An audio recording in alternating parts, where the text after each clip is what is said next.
Democrats have never got over the fact that this new guy who's never been in this town, never been in politics, this new guy came in here and has shaken this place up, and that drives them crazy. They've never accepted the will of 63 million Americans. They've never accepted the fact that Donald Trump won in an electoral college landslide, and they are trying to do everything they can.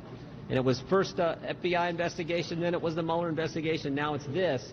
They're trying to do everything they can to, as Mr. Green, Democrat Representative Al Green said, impeach him because they know he's going to win re-election. So that's the unfortunate position they put our country in. I thought Dr. Hill's statement where she said, we got to quit this kind of stuff that is tearing our country apart, that is so true. That what is happening is not good for our culture, not good for our nation, and yet the Democrats do not care. They are bound and determined to do whatever it takes to get after this president. And again, I think the American people see through it. They see that the facts are on the president's side, and they know this process has been entirely unfair. And frankly, I don't know where it goes next. I don't know what they got planned. I don't know where it goes next either. It's not going to be good for the president, though. But they are crazy, so at least jacketless Jim Jordan has got that part right. We have a special treat for you because it's Friday, and I want you all to go into your weekend, or if it is during the weekend you're listening to this, having a great time and knowing that you are getting a lot of wisdom and a lot of laughter. So we got our friend Jesse Kelly, co-host here on The First, or also a host on The First, however you say that properly, of the Jesse Kelly Show. And he now joins us, the tallest man in Texas, Jesse Kelly. Good to have you, sir.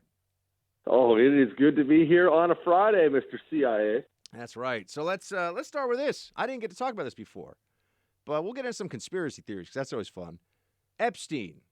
Epstein, I got a lot of things to say about Epstein, but we have Attorney General Barr, who I think he's kind of my main man. I like the AG, very squared away guy. He says, look, this was a cluster of mistakes and nonsense. He agrees that it's hard to accept that so many things went wrong, and that but at the end of the day, he says Epstein did kill himself. Jesse Kelly, where do you come down on this? I agree and I disagree. Here's what I think about the whole thing. I think that it would be naive to think that nobody else was involved, but I think as far as actually physically doing it, Epstein did it. But there's still a million and other ways you can make that happen, and there are just too many coincidences for you to have me believe somebody else wasn't involved. I think you're a conspiracy theorist if you think he did it all alone. I think it's easy. I mean, no one wants to talk about this because it's ugly stuff, but it's easy to walk in that cell and have a very frank conversation with Mr. Epstein. And he had a lot of very, very powerful enemies who, with the stroke of a check, can buy some really deadly human beings. And you walk in and, look, it happens all the time. Here's a picture of your daughter, Mr. Epstein. Here's a picture of your wife. You better not be alive tomorrow morning. Goodbye. And you walk out the door, and he's not alive. So did he kill himself? Yeah, probably. But why? Well, I also think that I don't accept that they had – there's more than – I mean, there's so much reporting from different people who would know that all this guy's properties were set up as effectively surveillance operations. And yet we have there's no evidence that has been collected that shows anybody engaged in any of this stuff, apparently. I find that very hard to believe. Yeah, and we have that. What is her name? Amy Roebuck from ABC. We have that from 16. We all had a good time making fun of her. She had evidence. She dug somebody up who was apparently in hiding for 12 years. She's on camera saying we even had Clinton. Everybody just seems to forget that those words came out of her mouth. No, I think. And again, we're going to joke about conspiracy theories, and most of them are a joke, but there's clearly now, it has always been, a cabal of very rich, powerful men who abuse people in this world. That's not a conspiracy. That's the history of the world. And if one of those guys is going down and he's about to run his mouth, the other men are going to make sure he doesn't. We're speaking to Jesse Kelly. By the way, Jesse Kelly is such a gentleman that he didn't correct me, even though we're on the same network, and I got the name of his show wrong, because I'm Right with Jesse Kelly. That's Jesse Kelly's show. I'm Right with Jesse Kelly. So, Jesse, thank you for not, I appreciate you coming to my house and you don't want to sit in my living room and tell me that the food doesn't taste good. But next time you can make sure. Next time. See, this is what a gentleman he is. He knows. I showed up and I give him barbecue and there's no sauce. And he's just going to be like, oh, who wants sauce on the barbecue? I just want to eat whatever you give me, Buck. It's fine. You're a kind man. That's because I was raised right. One, we're boys. Two, you don't walk into a nationally syndicated radio show that gives you 10 minutes of his time and start correcting him about the minutia of things. Believe me, people can find my show if they want to find my show. Jesse Kelly is a scholar and a gentleman, as you all know. You got more conspiracy theories, or can I ask you about I could ask you about climate change vasectomies. Oh, please give it to me. I have no idea what you're talking about, but now I need to know. There's a guy, of course, he's a lib. I'm sure, he watches like HBO Girls and listens to a lot of, Ani DeFranco and stuff like that. There's a guy who says that the best thing he realized, this is a story, I think, in either The Guardian or the Daily Mail, one of those British papers, that the best thing he could do for the world because of climate change is to get a vasectomy. And of course, everybody's like, I support this guy's plan. Yes, I 100% support that. And in fact, in all seriousness, I would encourage any of the Buck Sexton Show listeners out there who really believe that their presence on this earth is bad and that climate change is going to end us all in like 5 years, you should all get vasectomies too. There's no reason for you to reproduce. I think that's a great idea. We should spread this idea far and wide. Is there another conspiracy theory, though, by the way, that you wanted to get to today? Because I feel like there's a lot of them out there. What happened was I enjoy them because I don't believe them. Like take a step back and I get genuine amusement from them, and I think it's fascinating to hear the things people believe. So all I did was put up, a tweet last night of what conspiracy theories you believe. And man, there is some wild stuff people believe out there, and then you look into it, and people have dedicated websites to these things.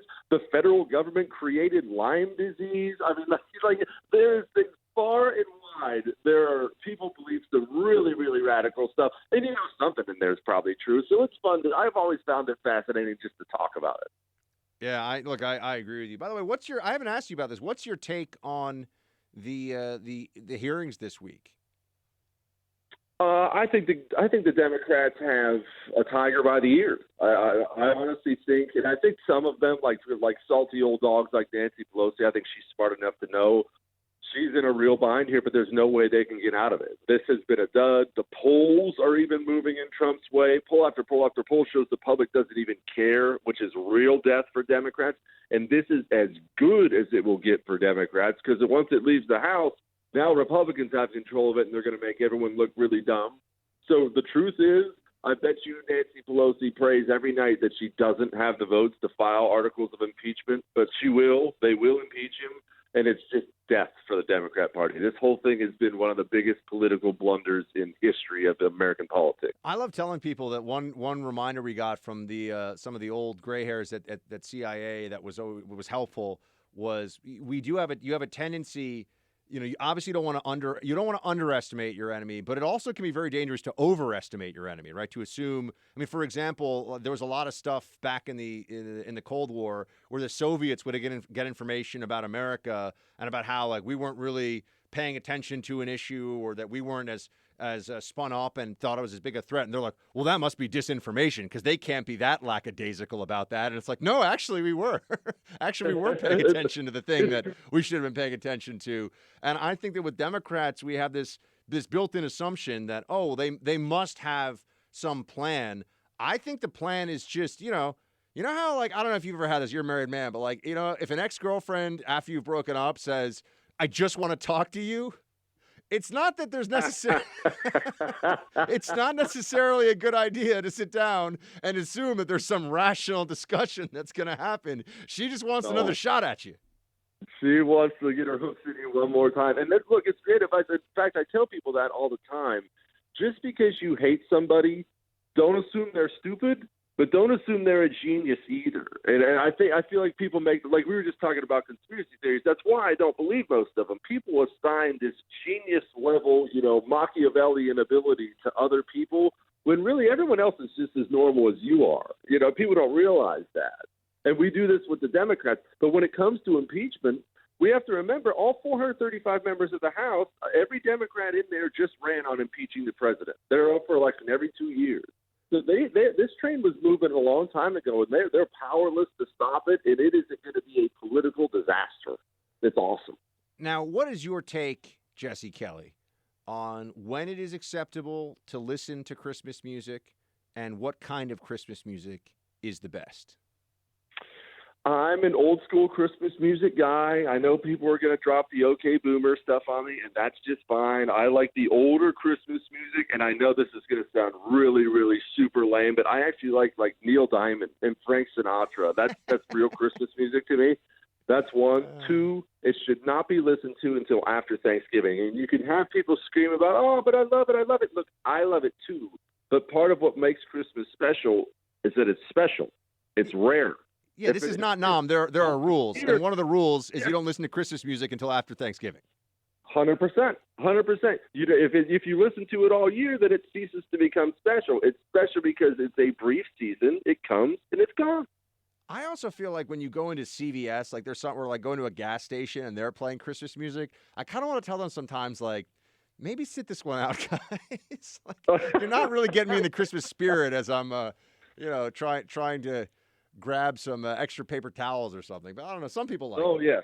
Yes, we've got a convenience store like that right up the road here from me, a couple miles up the road, and you walk in, and right by the water bongs and the plain white T-shirts and the switchblades, they have Christmas music CDs they're selling, and I just feel like there's some mixed messaging going on there. When was the last time you bought a CD? I've had people once or twice in the last couple of years who one person was like a radio demo, and another person it was for their band. And by the way, I always appreciate it. I appreciate the hustle, and I know what it's like to be trying to get your stuff to people. But I just want to tell them, like, I can help you with neither of these things. Like, this isn't, I wish I could wave a magic wand, but I got nothing for you. But people gave me CDs, and I remember thinking I would have to go on electronicbay.com. I'd have to go like to Amazon or something and buy a CD player specifically so that I'd have a means of playing a CD. I feel like no one has it, but I agree with you. You go into Starbucks and you'll see like Christmas music CDs. Do they keep a CD player just for the Christmas music CDs? I have to say this. I haven't bought a CD since long before CDs, even went out of style. Everyone thinks their own taste in music is the best, but mine is unquestionably the best. And I mean, it's across the board. I have everything from Irish drinking songs to classical music to hard rock, to, you name it. And I had the world's best CD collection in one of those big fat books that everybody used to have. And one night, stayed at a buddy's house, came out, my truck window was shattered, and they had taken my CD collection that I had built up over like 20 years. And that heartbreak was so big, I could never bring myself to buy another CD. I just never bought another one. I went without music for years. That's like there's some places I come across here in the Village in downtown New York City where they still sell, I guess, LPs, right? The old school records. And I feel like People swear that they sound better. People always say that. I don't know how that's possible. I got a bunch of audio. Producer Mark, producer Brandon, you can just give me the visual. You don't have to get it.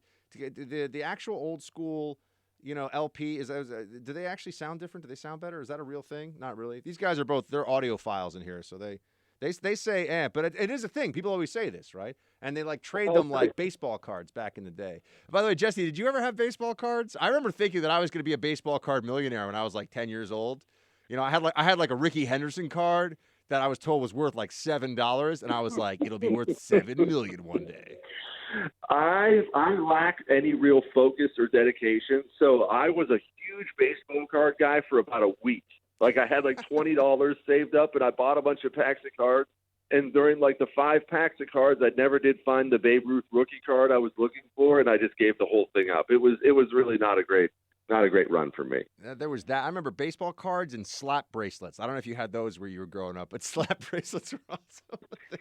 Are those the ones you slap onto your wrist? Yeah, it's a piece of metal. Yes. Oh, and then it would like eventually get frayed, and some kids like sliced their hands with them because they were like cheap things made in China or whatever. Yeah. Oh, those are good times. Buck and Jesse are like, we're like the boomers of the millennials. So we like to reminisce about these things. We do. Yes, we do. All right, man. Jesse Kelly. The show is I'm Right with Jesse Kelly on Pluto, channel 248, the first, which is the best channel on Pluto. So you should all check it out. Also on KPRC in Houston, the Jesse Kelly Show for you in the Houston area. You can listen nightly, I think 7 to 9 Eastern? 7 to 9 Eastern. Or no, 6 to 8 Eastern. Sorry, 6 to 8 Eastern. I was close. 6 to 8 Eastern, and we're doing a conspiracy theory show tonight. It's going to be sweet. Ooh, there we go, everybody. All right, Jesse, have a great weekend, my man. See you, bud.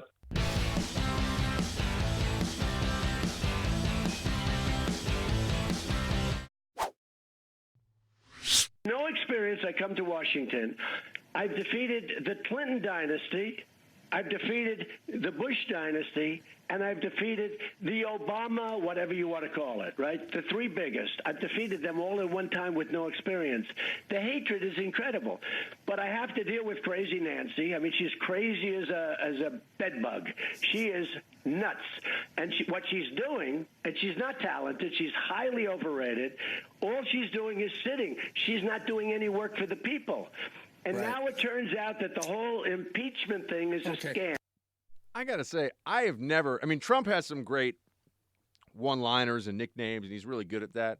It's one of the ways he won the primary, by the way. You know, low-energy Jeb and Little Marco, and I'll never forget. I mean, he just crushed people with nicknames because they all stuck. Whenever you'd give them a nickname, it would stick. I've never heard crazy as a bedbug before. Is that a thing? Have either of you gentlemen ever heard of crazy as a bedbug? I think that's just one of those Trumpian things. I think he just made a phrase. Like, I think now you could say to someone like, oh, as crazy as a bedbug. But is a bedbug crazy?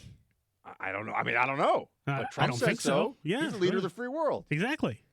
Do you guys ever have friends who have told you bedbug horror stories, by the way? I haven't, but I've read some. They will keep you up at night, man. I had a friend who told me, you know what? I don't even know if I can tell it on radio. No, please don't. He had a bedbug infestation in his place on the east side of Manhattan, and he said that just what you have to go through and the way, like, anyway. Actually, my sister-in-law got them. She went on a trip to Europe, like backpacking. She came home. Her dad made her completely strip in the parking lot, put all her clothes in a garbage bag, her suitcase, threw it out. But so she didn't have bed bugs. So she had on her clothes. Oh no, she did have them. She had them. So yeah. He was right. So that it wouldn't get. He in the was car. 100% right, by the way. It's like the movie. It's like 28 Days Later or something. Like you can't get that stuff on you, or else, you become one of the zombies. It's bad news, man. That's the one thing about. Apparently, it's not that easy to get from like a subway seat or something, but. Yeah, there's a lot of other things you can get from a subway seat. I was on the subway this morning. I got to tell you, I got in and, you guys know this because you're both from New York. Sometimes you'll see it's crowded. I'm on a crowded subway line. And you see a car, you're like, wow, there's so many seats. You don't get on that car. You got to always remember that. Because I stepped onto that car. I went one stop. I almost couldn't handle the stench. You're a New Yorker. By the way, there was no person that you could point to and say, I think that maybe there was nobody who had had boxes all over the ground or something, whatever. Yeah. There was nothing that looked. It just was like there was a smell in there. You should just know better. Ungodly. Yeah. And there were like two people in this car, and they got out when I did too. Because I think what happens is people get on, they're like, "Oh, look, an empty car." They go, "I'm like, whoa!" Let me get out. And then you catch the smell. It's like that episode of Seinfeld. Of course, in the cab. Yeah. That's like my not worst the cab, fear. Jerry's car. Yeah. That's the worst, man. You get a bad. I had a friend in college who he couldn't figure out what the smell was in his room. And it was horrible. It was a horrible, horrible stench. They couldn't get rid of it. And they had to get, facilities, services to come. And they finally opened up his wall. I mean, it was like, would make you want a giant, like the size of two beach balls, the size of a beach ball, rather, beehive. All the bees were dead. And they were all rotting. It was disgusting. I would never imagine bees would smell bad after rotting. I guess, yeah. Horrible.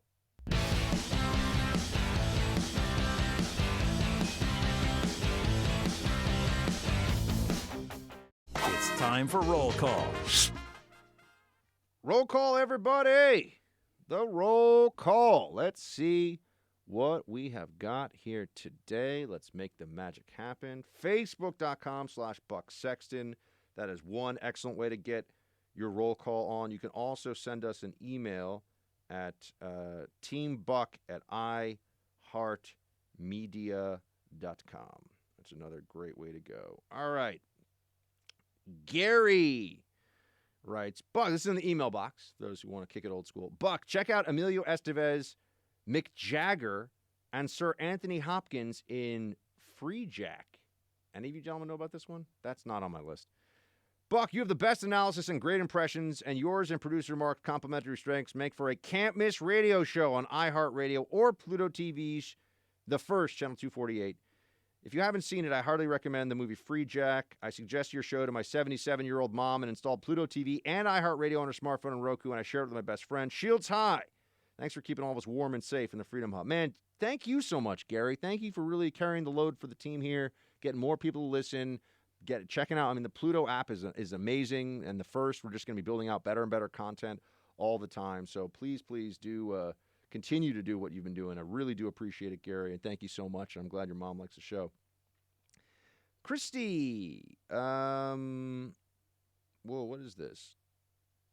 Would you like to purchase a 10D contact list with verified phone number? No. What is this? Buck, you're not supposed to read those on the air. Yeah, no, I know. Well, I didn't that's called realize... spam. Yeah, it's spam. I get it. All right. Look, I'm a little... I'm going to take away your millennial card. I'm still getting used to the emails here. You know what I mean? The Facebook stuff, I can always know when it's You're getting used to email? No, for roll call purposes, obviously. It's getting my zone here. You're going to miss me, aren't you? Yeah, producer Brandon's here, so he'll keep the fires. He'll keep the home fires burning. Peter writes, Buck, great show. Thanks for all your insight. Wondering if Eric Swalwell on his hardball interview was hoisted by his own petard. Keep up the good work and good humor. Shields high. Peter, I do not know, but I appreciate you writing in. James writes, Buck, Article 107, UCMJ. Buck, does or should Vindman worry about Article 107 of UCMJ? No civilian in his chain of command, so no, Nunes did not need to address him as Lieutenant Colonel. Shields high.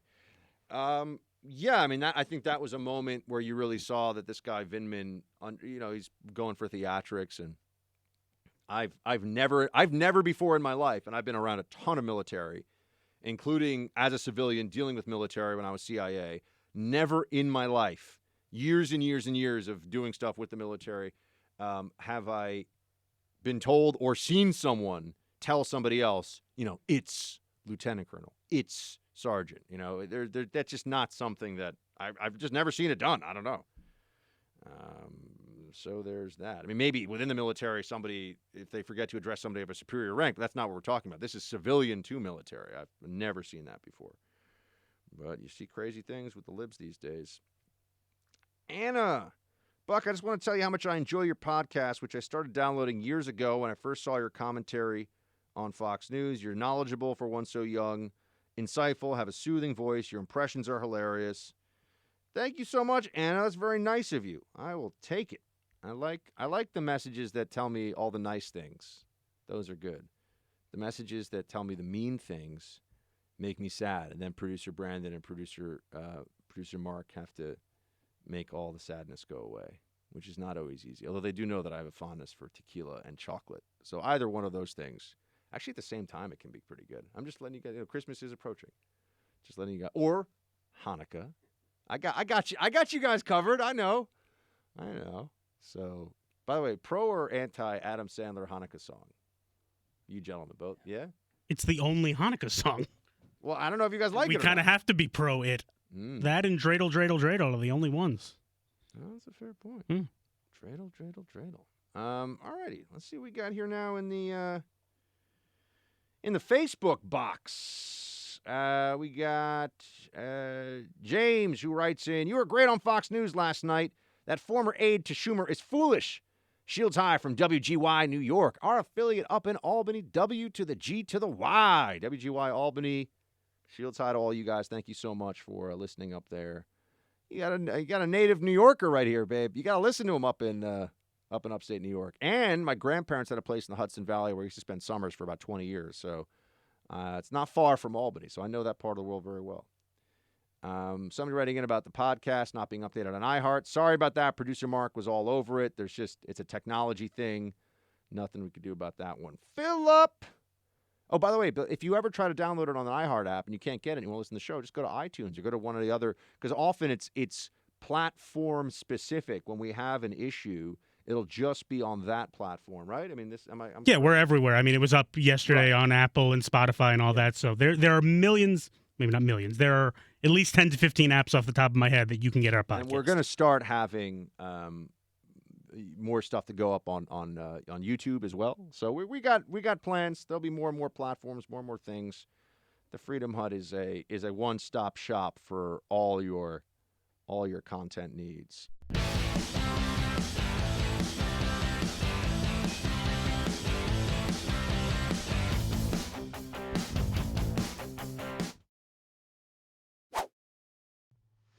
Buck, Shields high. Wednesday, you played a clip of Lieutenant Colonel Vin Min reading his latest evaluation, supposedly written by Fiona Hill. Please share with your audience what every officer who's ever worked for a senior government civilian knows. Government civilians understandably don't know how to write military evaluations, and 99% of the time ask the officer to write it for them. I believe that. Vin Min's was clearly written by him to support his colonel's promotion board, and all bets are she signed what he wrote without question. The civilians, frankly, don't care what it says since the military and civilian evaluations don't reside within the same promotion system. More self-serving sanctimony, also known as the self-licking ice cream cone of government. All right. Brandon, the best flavor of ice cream is what? I like vanilla. I like vanilla Wow, with you're vanilla boring. Look at with you. rainbow sprinkles. Will you judge me for that? No, that's okay. At least you throw a little panache, a little pizzazz. And a pretzel cone. I can't eat that, so now you're just rubbing it in. Okay, I apologize. Producer Mark, the best ice cream flavor is Chocolate by far. I mean, I can't get mad at chocolate because chocolate, everything is amazing. I mean, are you talking just regular flavor like Ben and Jerry's? No, I'm talking like anything. I'm talking like the world is your oyster, man. You tell me. Have you heard of Ralph's Italian Ices? Obviously, that's a big thing. Course. Chocolate fudge brownie is my go-to there. Oh my gosh, it's amazing. That sounds fantastic. I actually like. There's a salted caramel gelato that you can get in a lot of stores these days. I can't remember the name of the company.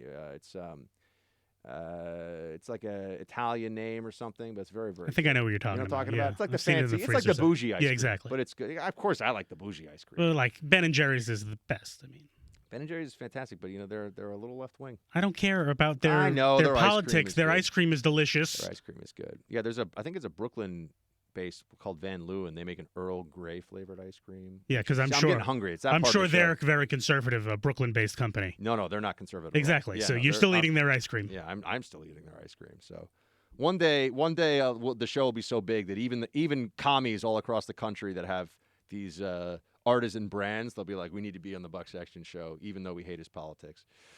Erwin, I think I'm pronouncing his name right. Hey, Buck, I believe that your guest anarchist Michael is truly a Looney Tune that not only watches Looney Tunes but actually believes them. I would be interested if he could come up with just one example of a society that has survived in that type of system. Look, Erwin, I like Malice. We get along. He's a very smart guy. He's out there as a thinker, but I like that because it forces you to, it's. And I'm not saying he's a flat earther or anything like that, but if you sat down with somebody who's a flat earther, even if you think what they're saying is crazy, it can be a really worthwhile. And what if they're a really eloquent flat earther? What if they have really thought this through and make an argument that even if it's not compelling at the end of the day, it's compelling enough that it forces you to understand better why you think what you think. So Michael says that if we have anarchy, everybody will sort of just work for themselves and cooperatively. No, I mean, if we had anarchy, you'd have people clubbing each other with sticks over the head and smashing each other with rocks and stealing each other's wives and food and like what it used to be like before we had civilizations. So I disagree with him on that. But for example, here's a perfect example of them. And a lot of people apparently really like that interview. By the way, we're going to do more of those where we have people that are very worthwhile and interesting. We'll have them sit here for an hour, and we want to do more and more of that kind of content. But when Michael says that public schools are like prisons, I mean, I had to point out to him, I understand what he's saying and that they're state-run, they're dangerous, but there is the whole other component of, first of all, prisons are a lot more dangerous and a lot of really bad stuff happens in them. And then beyond that, there are schools that are really good schools that are public schools. Those do exist. So we can't pretend that they're all like penal colonies. Some of them can maybe feel like that. So, but the point he illustrates with a little bit of exaggeration, I appreciate. But yeah, I mean, I let him. Look, he's coming to talk about his book. I let him run a little wild in here. We'll have a sit down again. And we'll talk about it. But he's very knowledgeable about North Korea. He has some very interesting things to say. Keith writes, I played the podcast and it was from the debut. Yeah, I know. Sorry about that. We had a podcast issue, so I'll skip past that one. Let's see here. John. Buck, in regards to Bernie Sanders impressions, I always imagine the aardvark from the old Pink Panther cartoons. If I didn't know better, I think Bernie did the original voice work.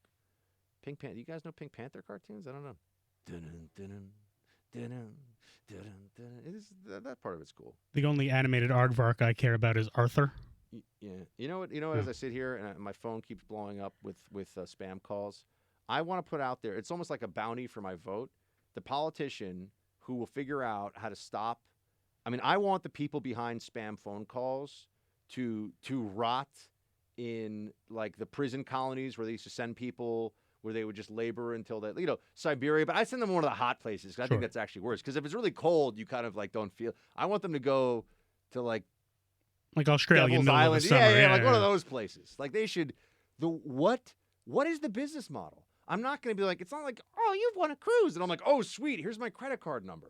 So are you saying that you would vote for Elizabeth any Warren? politician, if Elizabeth Warren was like, I'll make the call stop to your phone, I'd be like, sweet. So Beto O'Rourke, I mean, if Bill you de really- Blasio. Like, I'm if just you- going to name if all the you ones really you could hate. stop the calls about the fake cruise that I did not win. I'd have to think maybe. Okay. It drives me because it's always the worst time too. It's always when I'm running here to be on time, as I always am Yeah. for the start of the show with producer Mark. which You're of on course, time. I'm skinny. Sure. Every day, I'm always here at the dot of when I'm supposed to be here, and I'm always running out because I'm like, I can't let producer Mark down. I got to be here right at the moment I'm supposed to be here, and then I'll get this spam phone call it drives me. Why do you insane. answer it? You know it's a spam phone call. Because they do it sometimes from a number that looks like a local number. Just And don't answer. If it's somebody that actually wants to talk to you, they will leave a message. What if it's Jessica Biel and she finally left Justin Timberlake? It's not. He has no faith. No faith, Not a romantic, I got to tell you. Mario. Let's see if Mario has faith. Mr. Sexton, just want to say thank you for the ability to speak and be clear on where we are as a country.